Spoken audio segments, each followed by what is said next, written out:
Un zeste d'info. Focus littérature dans un zeste d'info avec Charlotte Brich, notre journaliste stagiaire de l'ISCPA, l'Institut supérieur des médias de Paris.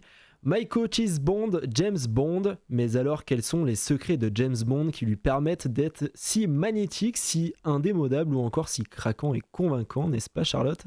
Et oui, Charlotte Brich qui n'a jamais rêvé un jour de se retrouver dans la peau de James Bond. En effet, Romain, James Bond, c'est le modèle en termes d'espionnage, mais alors quoi de mieux qu'un guide pour lui ressembler ?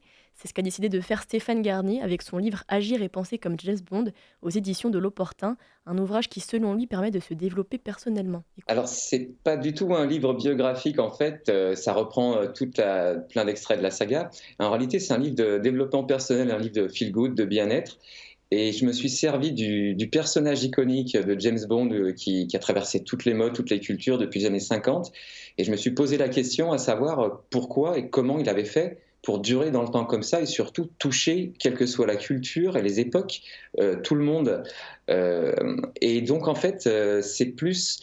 dans chaque chapitre, je vais décrire une qualité ou un trait de caractère de James qui en fait toute sa personnalité, mais qu'on peut s'approprier et s'adapter à nous-mêmes pour vivre mieux, en fait. C'est tout l'objet du livre.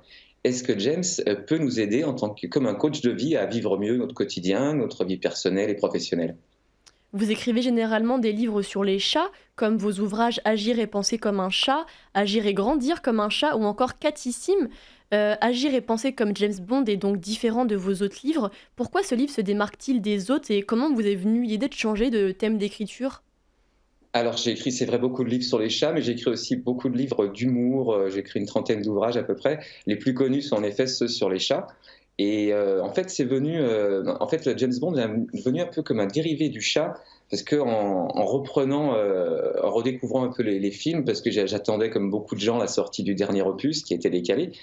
Et j'ai découvert qu'il y avait beaucoup de parallèles avec le chat. Et je me suis donc intéressé à lui en me posant cette question, est-ce que vraiment il a un message, un secret à nous délivrer ?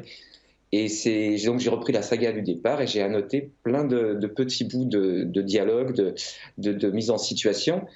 Et de fil en aiguille, comme ça, je me suis penché vraiment sur le fond de qui était James et de ce qu'il pouvait représenter pour nous. C'est vraiment son aspect universel qui m'a amené à le découvrir, au-delà du fait que j'adore aussi le personnage.